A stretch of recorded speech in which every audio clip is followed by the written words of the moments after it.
Okay, we are rolling and testing and testing. Walked up to a man on the street the other day and I said, "How far to the station?" He said, 1 mile. I said, 1 mile? He said, 1 mile, roughly speaking.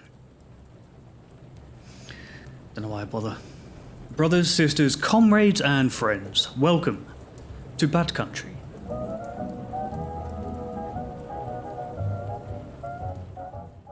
Languages change and evolve in time. You ever wonder why English spelling is so weird? It's because of the dictionary. The English dictionary standardized English spelling. It kept it the same, but the way that we speak has changed and evolved. The first comprehensive English dictionary was published in 1755 by Dr. Samuel Johnson, who is this absolutely fascinatingly strange guy. He had every physical and mental illness it's possible to have, but he was also a genius. And his dictionary was so good that it standardized the spelling of English orthography, essentially right up until today. But the language that he was codifying and standardizing when he wrote that dictionary was already old by the time he wrote it down. He was having to make decisions about what words would continue to have a life in which variations of words would be dropped. In 1754, there were about 6 different recorded pronunciations of the word church, for example. You might have kirk, or kirch, or kirk. Each different region of England and Scotland and Wales had their own way of pronouncing that particular word, and he had to select the one that he thought was most representative. And at that time, the word through, Through, was pronounced something more like throch, and the bough of a tree, bough B-O-U-G-H, was like bauch, and so on. English pronunciation has continued to evolve at a rapid rate, but our spelling is still locked to the middle of the 18th century. Why am I talking about dictionaries? Well, a lot of time has passed since AA appeared and the Big Book was published. A lot of the language inside if you're unfamiliar, the Big Book is like the core text of 12-step programs, particularly AA. A lot of the language inside that book is so frankly outdated that it keeps people away, especially kind of progressive types. I live in Europe, and the outdated nature of the language in the Big Book it sometimes keeps people outside the rooms. It prevents people from coming in, because to a European ear, that language sounds very outdated from a bygone era, which essentially it is. It's nearly 100 years old now. Even the word alcoholic itself is no longer fashionable. Not to say it was ever fashionable, but you know what I mean. Health professionals are now encouraging people to use alcohol use disorder. I tend to think that people with alcohol use disorder anonymous is a little bit clunky. A few too many syllables in there. I don't think it's going to catch on. Hey Dave, you going to Powder tonight? You going to a Powder meeting, Dave? Powder? Oh shit, I actually quite like that. Trademark. But there's stuff in there that might feel old-fashioned or is written in a slightly outdated tone, but still has real value day to day. There's information in the Big Book that, while it's couched in language that our more sensitive society at the moment might find uncomfortable, there is still really good stuff in there. It contains truth.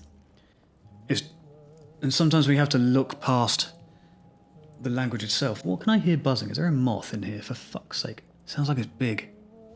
A little like English spelling and the dictionary, our language has moved on since the Big Book was written, and we began having serious conversations about alcohol use disorder and alcohol abuse. And language that used to be completely appropriate no longer is. But there's a few things I'd like to preserve, despite the growing sensitivities around them.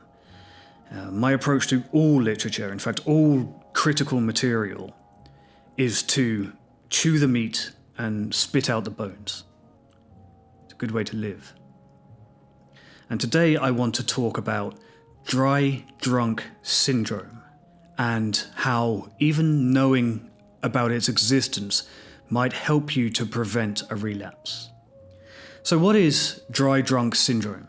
Well, I'll give a couple of definitions and also some examples, because I find that the examples from my own life are quite useful, quite instructive. Dry drunk syndrome is not a medically acknowledged condition. It's more like an informal diagnosis, something that roughly describes a large group of symptoms. Like a lot of what we pick up in 12-step programs, it's not necessarily scientific, but that doesn't make it without value. It's not necessarily worthless just because it's not the product of a scientific procedure, it's not empirically tested. Dry drunk syndrome is a condition in which an alcoholic has managed to quit the actual alcohol, but continues to exhibit the emotional and psychological behaviors associated with active alcoholism. You've finished with the alcohol, but the alcohol hasn't finished with you, basically. In other words, you're still an active alcoholic, you're just not actively drinking alcohol. You're still displaying all of the behavior that you did when you were drinking, you're just not drinking.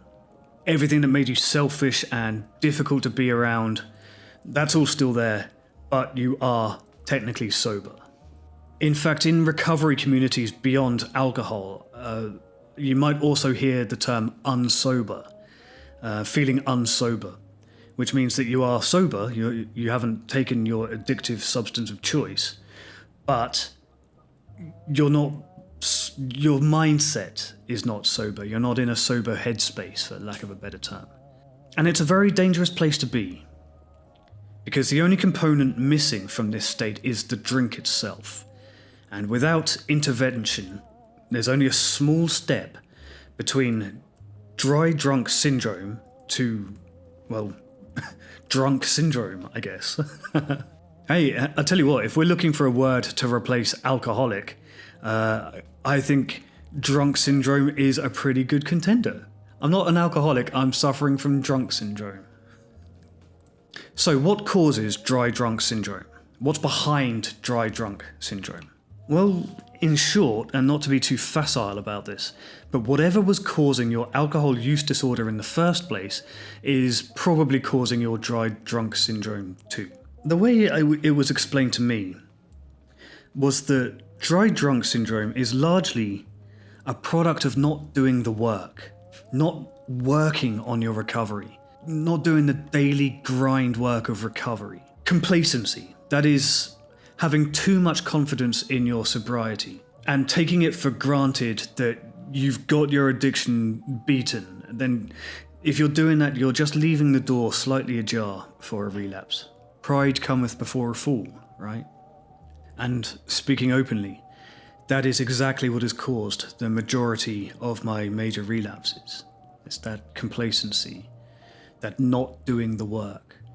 It's largely what this channel is about.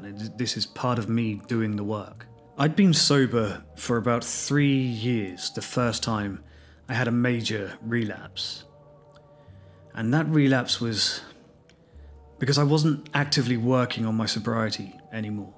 I'd let it slide. I wasn't doing anything. I thought I had it dialed in. I thought I had everything figured out, and then wham, like a freight train full of vodka, I was straight back in the middle of deep addiction, just overnight. So to put it bluntly, if you're not working towards your sobriety all the time, you're a dry drunk. And if you're a dry drunk, a relapse is just waiting to happen. But all of that's micro level stuff, that's details. Because there's a macro issue above it all, the real cause of dry drunk syndrome. And it's this, the overarching cause. Dry drunk syndrome occurs when you have not resolved the issues that led to your alcohol abuse in the first place. It's all well and good putting down the bottle and thinking that you've quit. If you haven't dealt with the underlying issues, then a relapse is just waiting to jump out on you. And it'll happen when you're not expecting it. A lot of us, all of us, have an alcohol use disorder because of emotional or psychological issues. I honestly don't think there are any exceptions to that. Even if you don't know what your emotional issues or your psychological issues are, you are still subjected to them. Trauma, depression, anxiety, any number of mental health issues or neurodivergence, whatever it is, if you haven't been working towards addressing all of that really difficult stuff, you're a candidate for dry drunk syndrome, and therefore a candidate, I'm afraid to say, for relapse. You have to do the homework. So how do you spot when you might be a dry drunk or experiencing dry drunk syndrome? Well, again, to be candid, I'm making this video right now because I think I have it myself right now.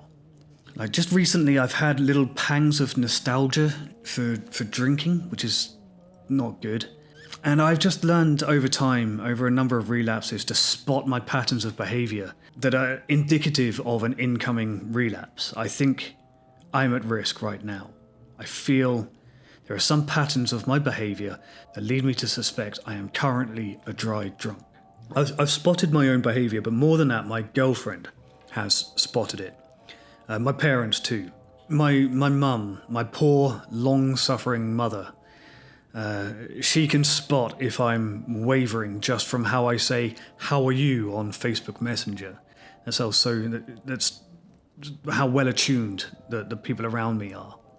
They spot it before I do. Yes, I still use Facebook Messenger to speak to my mum. Look, I never said I was cool, okay? The point is, it's often easier for people around you to identify your addictive behavior than it is for you to spot it yourself. So listen when people tell you that they think that you might be unsober, however you interpret that, and take that comment with humility. Take it away with you, because they're more likely to know than you are. That's the case with me. I need other people to tell me.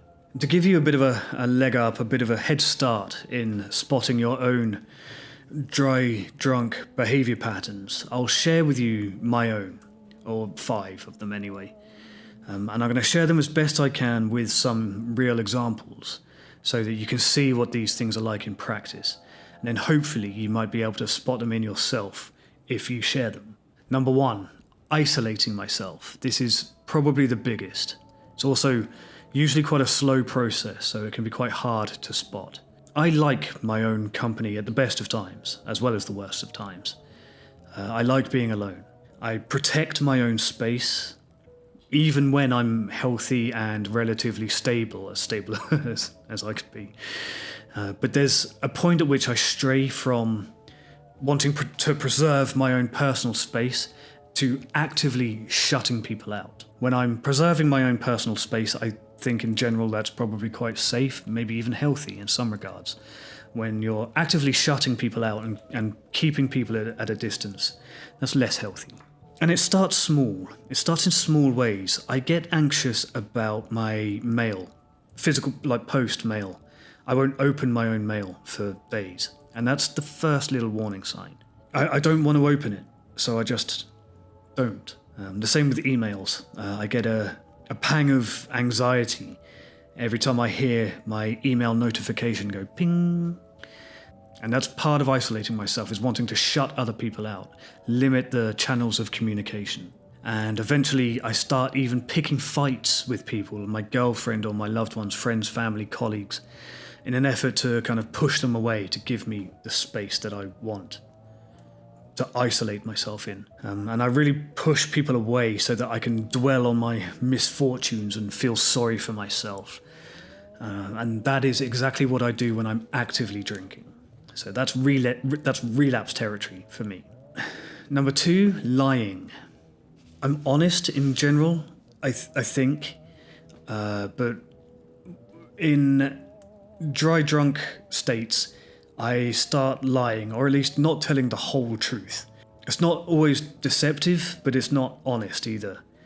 This happened recently. I run a small marketing agency. That's my business. And for a while, a relationship with one of my clients had been deteriorating.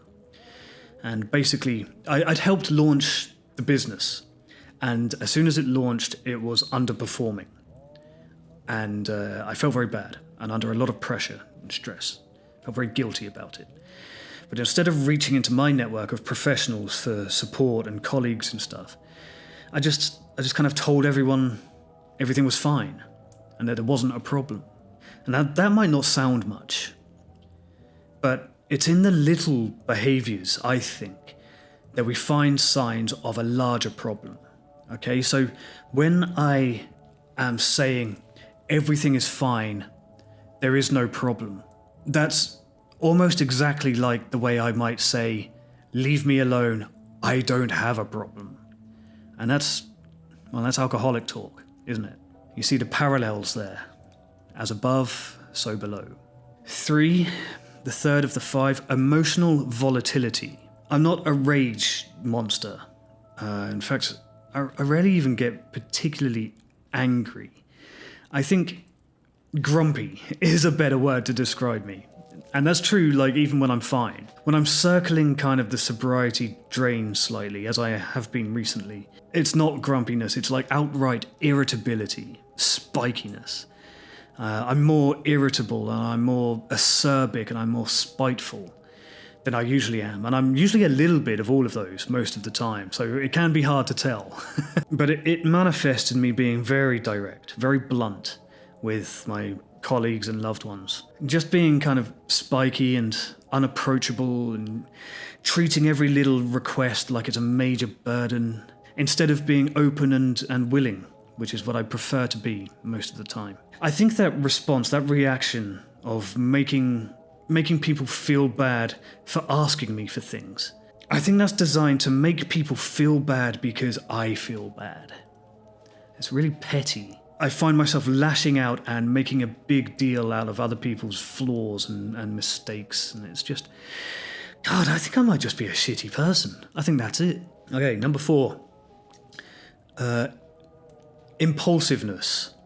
Impulsivity / just buying shit that I don't need. It sounds stupid, just buying stuff I don't need. It shouldn't be like a major warning sign, but anytime that I'm itching to buy a new vintage camera or a new lens or something, which I clearly don't need, it's quite often a sign that something is off balance within me. Listen to this shutter. Oh, don't make them like they used to. And that's not just me. I think that impulsivity is a common characteristic of dry drunk syndrome. A lot of people report impulsivity. For me, I buy expensive stuff that I don't really need. For other people, travel is a big one. For other people, I don't know, it could be sex, reckless casual sex, or any other way to kind of scratch that addiction itch. Dry drunk syndrome, however you interpret that very unscientific label, it can have the same kind of disregard for consequences as active addiction. It can drive you to do things you might regret. So look out for it. If you suddenly have the urge to dump all of your savings into crypto or something, just check in with yourself, make sure what you're doing is driven by reason and rationality rather than the impulsiveness of an addiction cycle, and not part of a larger network of underlying influences. And also, just don't put all your money in crypto. Okay, number 5, avoiding responsibility and deflecting. This is another big one for me. When I'm dry drunk or feeling unsober, in inverted commas, it can lead me to refuse to take any responsibility for being that way. Even if people are telling me that I am perhaps not in balance, the fact that I am going through that will lead me to blame external factors for it, rather than taking responsibility for it. Instead, I will deflect my behavior onto everyone and everything else around me. Unfortunately, because of this accent and because I know my way around a sentence, I can be quite persuasive at convincing everybody that it really is their fault. It's quite quite manipulative. I can be quite persuasive, and that's not me bragging. In fact, my girlfriend asked me to include this bit that I'm saying now, specifically because I have the ability to cause a problem, then be angry at people for calling me out for causing the problem, and then convincing them that it was their fault to begin with. It's like a very sophisticated gaslighting technique, and I don't like it about me. If you catch yourself blaming everyone around you for problems that are essentially your fault, then you might need to take a look in the mirror at some point and just check yourself before you wreck yourself. Okay, so just a relatively short one today, and we'll talk potentially about how to treat this another time. This isn't the place to do it, and I'm certainly not an expert in that. In fact, I'm kind of the opposite. I'm the patient. Right now, I am in it, rather than treating it. Like I said, I made this video because I'm doing some of these things right now, and by calling attention to it, hopefully I can take responsibility for it and nip it in the bud, so it doesn't become a problem. You also need to treat the idea of everything I just said, all of the thing about dry drunk syndrome, just treat it with a little bit of caution.